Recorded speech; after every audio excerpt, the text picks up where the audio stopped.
tão agudo dentro de mim, cara, que quando eu saí, acho que eu falei pros meus pais isso e pra minha esposa. E a partir dali a vida mudou, cara. Foi guinando, sabe, transformando. E aí eu efetivamente comecei a viver isso que eu faço agora. De maneira, obviamente, bem pequena. Como que começou? Na internet ou pregando? O pregando? Cara, o pregando começou com um convite, assim. As pessoas começaram a convidar. Porque viu, um garoto com 24 anos. Eu sempre fui muito quebrantado, cara. A minha natureza é essa. Muito o quê? Quebrantado, chorão. Ah, tá. É que o quebrantar é meio que a gente falar que é o choro que é movido pelo Espírito. Tá. Não é o evangeliquismo, mas é uma coisa mais profunda, sabe? Chorar, tipo, emoção. Eu me emociono com uma música. Uhum. O quebrantar precisa de algo a mais, algo mais profundo, sabe? Então eu sempre fui muito quebrantado porque a minha história me produziu isso. Então, cara, eu pregava, eu sempre fui muito chorão, então pregava chorando e tinha muita verdade sempre. E aquilo começou dentro da minha própria cidade. Eu sou de Joinville, é uma cidade de 600 mil habitantes. Começou a irradiar na minha própria cidade. Então, uma igreja me chamava, depois outra. E aí começou, cara. De repente, eu comecei a descobrir que tinha agenda, por exemplo. Que eu tinha que ter programação, senão eu tinha, às vezes, 2 lugares para ir no mesmo dia. Então foi assim, foi aos legal, pouquinhos, então. Mas dentro da minha cidade, foi irradiando para o estado, depois para o Brasil, sem a internet ainda, e aí a internet potencializou tudo. Foi do boca a boca, então, que foi, no cara, começo? Foi de maneira... E aí eram igrejas que chamavam vocês? Sim, igrejas. Entendi.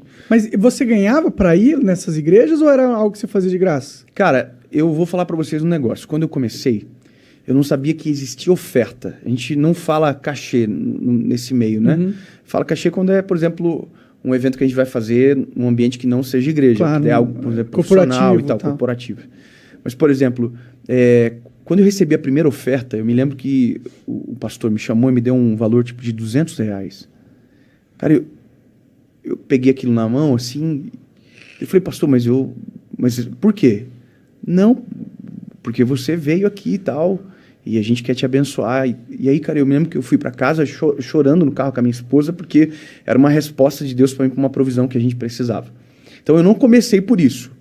Mas depois, quando a gente começou a viajar, aí a gente começou a receber ofertas, porque tem todos os custos, tal, as passagens aéreas, e aquilo virou a nossa vida, virou o nosso trabalho. Quem decide a oferta? É a igreja? Como que é? Como que funciona isso? Cara, hoje, então eu vou falar de hoje para ficar mais claro. Hoje eu não falo mais de oferta faz muito tempo. Entendi. Então hoje quando eu vou na igreja, e eu vou explicar por quê. Porque eu sou um evangelista. Então hoje eu quase não faço conferências de igreja. O meu trabalho, cara, é falar para pessoas que não ouviram ainda sobre Jesus. Ou que ainda não se conectaram de verdade. Então, para mim, ir à igreja para ministrar é muito mais o meu ambiente de adoração com o Senhor e servir a igreja, que é o meu propósito também, do que qualquer outra coisa. Então, hoje, quando eu vou à igreja, eu não falo valor nenhum. Eu vou para abençoar a minha igreja, a igreja que eu sirvo, e também pelo próprio relacionamento que a gente tem com pastores.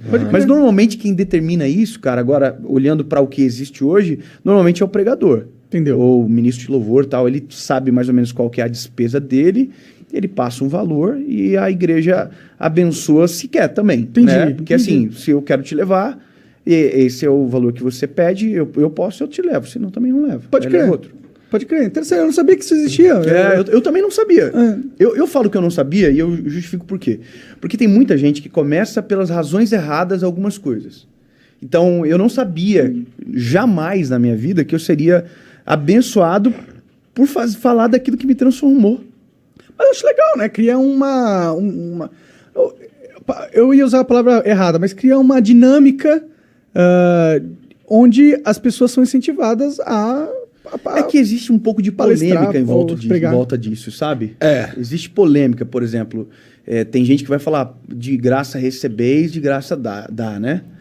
Mas a Bíblia fala que o obreiro ele é digno do seu salário, isso é o trabalho dele, né? Então, a Bíblia fala sobre a questão da honra, da recompensa e tal. Eu acho que se a igreja instituiu isso aí, é muito porque ele sentiu que é importante para a própria instituição, né? Fomentar esse grupo de... Tem os dois lados, cara, tem os dois lados. Tem o lado extremo do cara que suga a igreja, e isso é mal, entendeu? Ele tá com finalidades diversas da original.